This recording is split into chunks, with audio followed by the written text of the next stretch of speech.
ते जे काही होतं ते तिथे पराभूत झालं.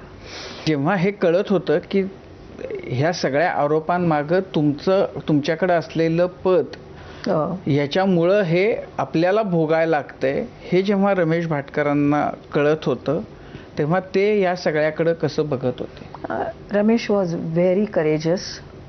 एक तो आमचा प्रसंग फक्त आमच्या आयुष्यात झाला होता आणि ते फार अति होतं आणि आम्हाला असं वाटलं की असं बास, आणि तेव्हा आम्ही मनाने दुर्बळ झालो होतो. पण शेवटी माणसं आहोत, होणार कधी कधी, पण त्याच्यातून आम्ही बाहेर पडलो.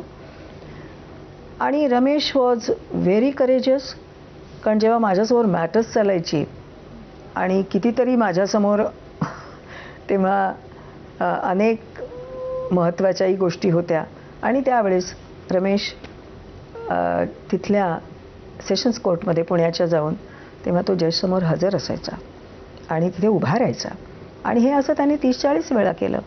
तर त्यामुळे असा काही, शेवटी आम्ही काय म्हटलं की हा आपला, म्हणजे हे आपल्याला आत्ता करायचं आहे, पण आपण सत्यावरती विश्वास ठेवायचा, मूल्यांवरती.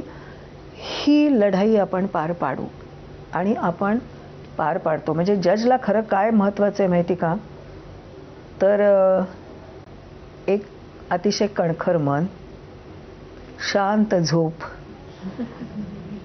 फार गरजेची असते, शांत झोप, आणि त्याचा एक श्रद्धा त्याच्या कामावरची, लोकांबद्दलचं त्याची आत्मीयता, ह्याच्यातून तुम्ही पार पाडता, सहज पार पडता.